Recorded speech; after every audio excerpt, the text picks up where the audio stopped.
Hey everyone, welcome back to the channel. आज मैं आप सबके लिए एक बहुत अच्छी इंटर्नशिप अपॉर्चुनिटी लेके आई हूँ, लेकिन उसको बताने के पहले मैं आपको एक बहुत अच्छी चीज़ बताना चाहती हूँ कि हमने अपने चैनल का नाम चेंज कर दिया है। योर अनोनिमस गाइड से चेंज करके करियर मेज कर दिया है, जिसका मतलब होता है कि आप अपने करियर में स्टक हो गए हो, आपको रास्ता नज़र नहीं आ रहा है, तो हम आपकी हेल्प करेंगे आपको रास्ता दिखाने में। अगर आपको समझ में नहीं आ रहा कि आपको कौन सा करियर चूज़ करना चाहिए, आपको अपने करियर में आगे कैसे बढ़ना है और आपको अपनी मंजिल तक कैसे पहुंचना है, तो आप हमें कभी भी कनेक्ट कर सकते हो इंस्टाग्राम पे, इधर डीएम करके हम आपकी हेल्प करेंगे। इसलिए ही हमने इसका नाम रखा है करियर मेज। आपको ये नाम कैसा लगा प्लीज़ हमें कमेंट करके ज़रूर बताना। तो चलो स्टार्ट करते हैं जल्दी से वीडियो को। चैनल को सब्सक्राइब नहीं करा है तो प्लीज़ जल्दी सब्सक्राइब कर दो और वीडियो पसंद आए तो लाइक भी कर देना। ये एक समर इंटर्नशिप है रिजर्व बैंक ऑफ इंडिया की, जिसमें आपको काफ़ी सारे बेनिफिट्स मिलने वाले हैं, जैसे कि रिजर्व बैंक ऑफ इंडिया का इंटर्नशिप सर्टिफिकेट मिलेगा आपको, 20,000 पर मंथ स्टाइपेंड भी देगी आरबीआई, और आप जिस भी स्टेट में होगे, जहाँ पे भी आप कॉलेज कर रहे होगे, उसी स्टेट में आपको इंटर्नशिप करनी है। सबसे अच्छी चीज़ इसकी यही है। और आप सोचो, अगर आपके पास आरबीआई का एक्सपीरियंस हो जाता है तो आपके रेज्यूमे में वो 4 चांद लगा देगा। मैं इस वीडियो में आपको इंटर्नशिप से रिलेटेड सारी इन्फॉर्मेशन देने वाली हूँ। मैं आपको बताऊंगी कि कौन कौन एलिजिबल है इसके लिए, अप्लाई कैसे करना है, कब तक अप्लाई कर सकते हो आप, और इंटरव्यू के बारे में भी बताऊंगी कि कैसे क्वेश्चंस आपसे पूछे जाएंगे।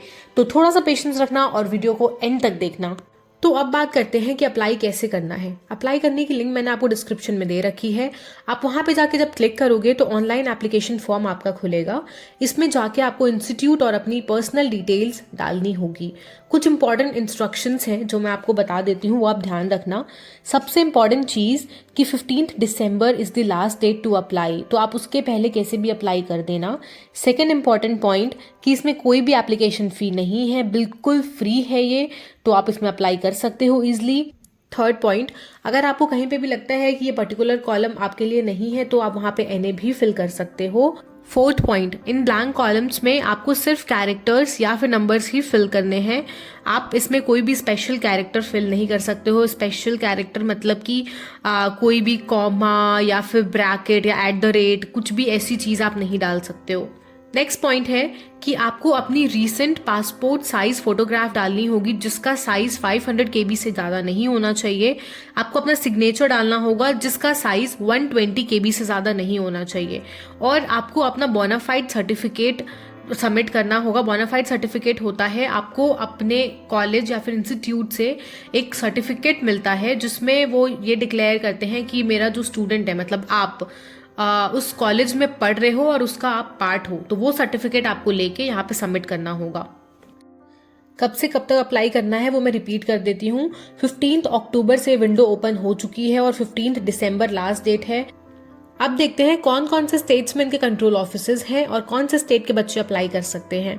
तो स्टेट्स हैं Maharashtra, Goa, Daman and Diu and Dadra and Nagar Haveli, Gujarat, Karnataka, MP, Chhattisgarh, Orissa, Haryana and Punjab, Tamil Nadu and Pondicherry, all north eastern states, Andhra Pradesh, Rajasthan, Jammu and Kashmir, Uttar Pradesh, West Bengal and Andaman and Nicobar islands, New Delhi and Himachal Pradesh, Bihar and Jharkhand, Kerala and Lakshadweep, Uttarakhand.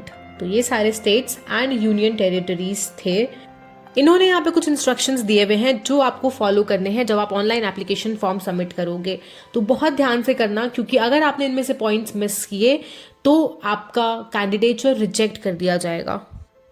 First point है, आप जो भी अपनी डिटेल्स डालोगे, जैसे कि name, date of birth, address, mobile number, email ID, centre of summer placement, तो आपको ध्यान रखना है कि ये चीज़ें मॉडिफाई नहीं की जा सकती हैं। आप एक बार जो डाल के सबमिट कर दोगे वही आरबीआई कंसिडर करेगी और वो गलत नहीं होना चाहिए। सेकेंड पॉइंट है कि अगर आपने अपना online application form incomplete submit किया, जैसे कि अगर आपने फोटोग्राफ, सिग्नेचर या बोनाफाइड लेटर अटैच नहीं किया, तो फिर आपका जो एप्लीकेशन होगा वो कंसिडर नहीं किया जाएगा। थर्ड पॉइंट में ये बोल रहे हैं कि जितनी जल्दी हो सके आप एप्लीकेशन फॉर्म सबमिट कर दो, क्योंकि लास्ट टाइम पे बहुत ज़्यादा रश होता है, या फिर अगर वेबसाइट नहीं चली तो आरबीआई रिस्पॉन्सिबल नहीं होगी, आपको खुद वो रिस्पॉन्सिबिलिटी लेनी पड़ेगी। फोर्थ पॉइंट में भी यही बोल रहे हैं कि अगर आपने डेडलाइन के पहले सबमिट नहीं किया तो इसके लिए आरबीआई बिल्कुल भी रिस्पॉन्सिबल नहीं होगी और ना ही आपको दोबारा मौका दिया जाएगा। फिफ्थ पॉइंट में ये है कि please note that above procedure is the only valid procedure for applying. मतलब कि आपको ऑनलाइन मोड के थ्रू और इन सारे प्रोसीजर को फॉलो करते हुए ही सबमिट करना होगा एप्लीकेशन फॉर्म, कोई और तरीका नहीं है। यहाँ पे इन्होंने कुछ और जनरल रूल्स एंड इंस्ट्रक्शंस दिए हैं जो मैं आपको बता देती हूँ। फर्स्ट पॉइंट में ये बोल रहे हैं कि आपका कॉलेज जिस भी स्टेट में है या फिर आप जिस भी स्टेट में अपना कॉलेज कर रहे हो, आप उसी स्टेट में इंटर्नशिप के लिए अप्लाई कर सकते हो। आप किसी और स्टेट में जाके इंटर्नशिप नहीं कर पाओगे। विच मीन्स कि अगर आप महाराष्ट्र में हो, गोवा में हो, दमन एंड दीव में हो तो आप महाराष्ट्र में ही इंटर्नशिप कर सकते हो। सेकेंड पॉइंट में ये बोल रहे हैं कि अगर आप ऑनलाइन एप्लीकेशन फॉर्म सबमिट कर रहे हो तो आपको प्रिंट आउट निकलवा के किसी भी एड्रेस पे भेजने की ज़रूरत नहीं है। आप ऑनलाइन सबमिट कर दो और अगर आप कोई भी इनकरेक्ट इन्फॉर्मेशन सबमिट करते हो तो आप ही रिस्पॉन्सिबल होगे कैंसिलेशन के टाइम पे। थर्ड पॉइंट में ये मेंशन है कि आप जो भी एजुकेशनल क्वालिफिकेशन ले रहे हो वो किसी ना किसी रिकग्नाइज्ड यूनिवर्सिटी से होना चाहिए। मतलब कि आप डिस्टेंस लर्निंग ना कर रहे हो, रेगुलर डिग्री ले रहे हो और वो भी रिकग्नाइज्ड यूनिवर्सिटी से। अब बात करते हैं सिलेक्शन प्रोसीजर की। तो इसमें अप्रॉक्स 125 स्टूडेंट्स को आरबीआई सेलेक्ट करती है और इंटरव्यू भी होता है छोटा सा, जो जनवरी फरवरी के टाइम पे होगा। अभी आप सबमिट कर दोगे एप्लीकेशन फॉर्म, वो शॉर्टलिस्ट किया जाएगा, फिर जनवरी फरवरी के अराउंड आपका एक छोटा सा इंटरव्यू होगा। घबराने की बात नहीं है, मैं आगे बताने वाली हूँ इंटरव्यू में क्या पूछ सकते हैं वो। एंड इसका जो रिजल्ट होगा वो फरवरी मार्च के अराउंड देते हैं आपको। एंड अगर आप शॉर्टलिस्ट हो जाते हो तो अप्रैल में आपकी ज्वाइनिंग करा देते हैं। एक चीज़ ध्यान रखना कि इंटरव्यू के लिए आपको सेंट्रल ऑफिस पे ही जाना पड़ेगा और उसका जो कॉस्ट होगा वो आपको खुद को बेयर करना पड़ेगा, आरबीआई बेयर नहीं करेगी। लेकिन अगर आप शॉर्टलिस्ट हो जाते हो एंड सेलेक्ट हो जाते हो इंटरव्यू में तो फिर AC2 टियर का रिम्बर्समेंट आपको दे देती है आरबीआई। इंटर्नशिप ड्यूरेशन की बात करते हैं तो लगभग 3 मंथ्स की इंटर्नशिप होती है। ये अप्रैल में शुरू होती है और जुलाई में ख़त्म हो जाती है। बेनिफिट्स क्या क्या है इसमें अप्लाई करने के वो तो मैंने आपको वीडियो के स्टार्टिंग में ऑलरेडी बता दिया है। फिर से मेंशन कर देती हूँ कि 20,000 पर मंथ स्टाइपेंड है एंड एक ये बहुत अच्छी अपॉर्चुनिटी है, तो उसको प्लीज़ आप मिस मत करना। अब मैं आपको बताती हूँ कि इसमें अप्लाई कौन कौन कर सकता है। पोस्ट ग्रेजुएट कोर्सेज वाले बच्चे जो हैं वो अप्लाई कर सकते हैं। इंटीग्रेटेड 5 ईयर कोर्स में अगर कोई भी इनरोल्ड है, जैसे कि BBA प्लस MBA होता है, मैनेजमेंट में आप कर रहे हो, स्टैट्स में कर रहे हो, लॉ में कर रहे हो, कॉमर्स में कर रहे हो, इकोनॉमिक्स में कर रहे हो या बैंकिंग एंड फाइनेंस में कर रहे हो, तो आप इसके लिए एलिजिबल हो।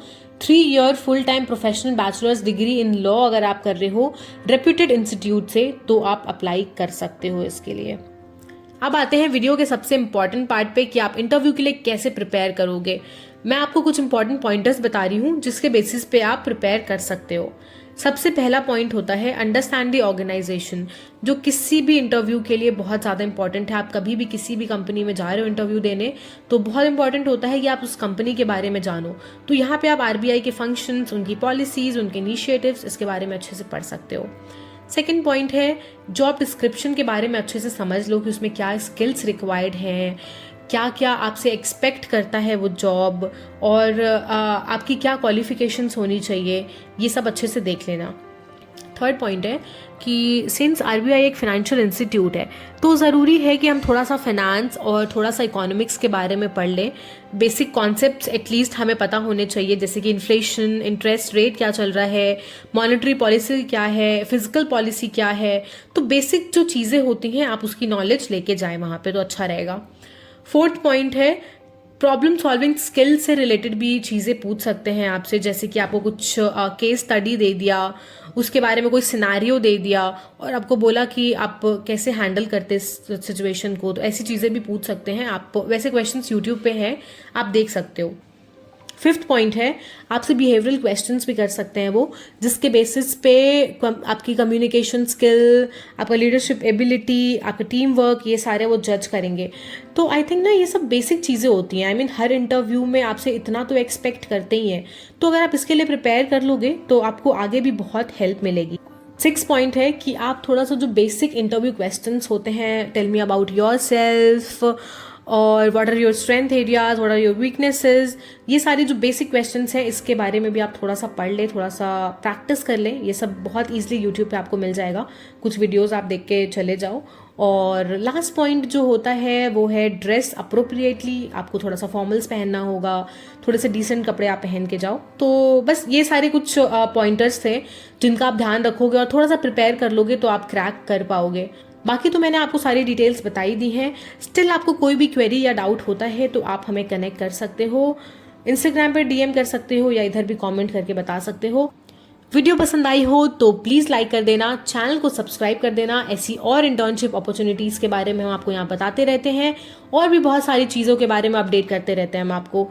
मिलते हैं फिर नेक्स्ट वीडियो में, तब तक के लिए keep learning, keep exploring and keep helping each other. Bye, take care.